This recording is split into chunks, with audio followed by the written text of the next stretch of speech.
vatu vane apa uchiloni Wamulongari nendo tuva guadamera Wamulongari vangambuza zine vafuna Ende netilicha mutu atinga tindi Ndila yanga mthinda tobowa Luri vatu vanji luambo lwango avalupesesi Vaitu wangu vambulonga ndikolwela chidulo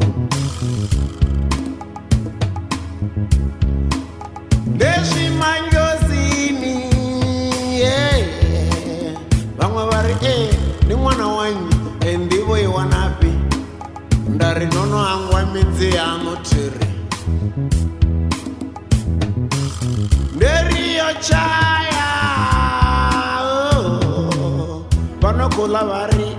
nkomufa Oyo rengwa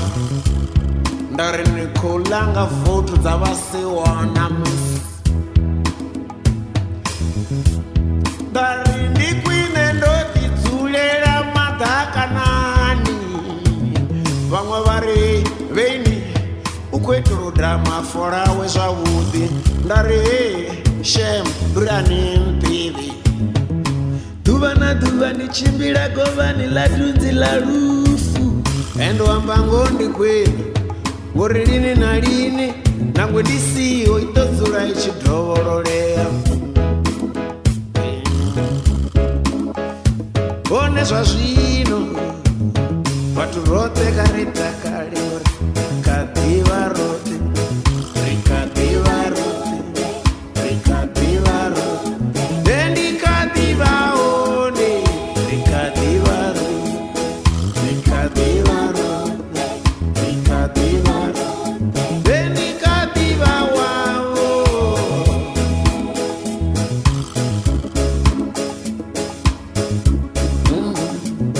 Unakumwe kugwada kwa vatu Vatamumvala mulomo Varobalelo Ngauri musiku kadita mawofre Murena Ava vatu chimwe chipingane vandadisa Ndaumbula kula mulomo indave akule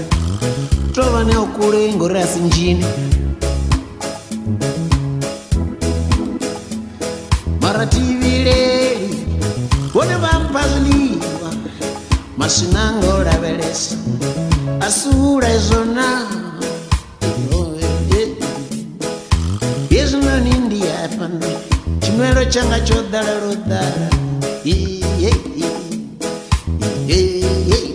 Ndiazudiva mwenga mbilu doli zwifalini Zwapfuva rafana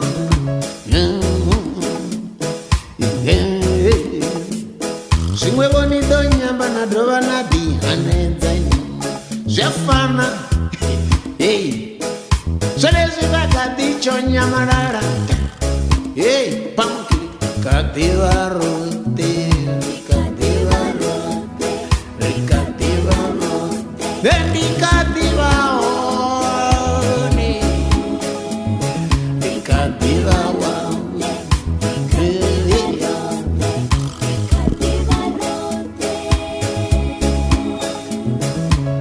Nela chewa mukombo mbaleni hapa Ndi mwana wavo furenge Mianga vodanga kolongo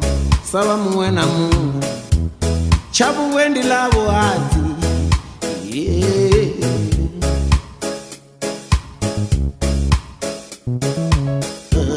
Ngambuza mini Ngambuza mini mbaleni Ngambuza mini Ngambuza mini amagidi Ngambuza mini Ngambuza mini gambani Ngambuza mini Shurungoma ndo aluwaona Rufule ndikone mulilo Amajiga ritakaraone Amatsilo ndi ayani hapo Ndofundedzwa ngasikipa Achidita mupepe Toya ndo undo isaone Chikolo ndo lingeza bunyana Chikuwani naone ndono shambira Mitambo yote nendo tamba Nibudzise vano ndiva Uri tukwi nayo nendo dipara Ngambudza mini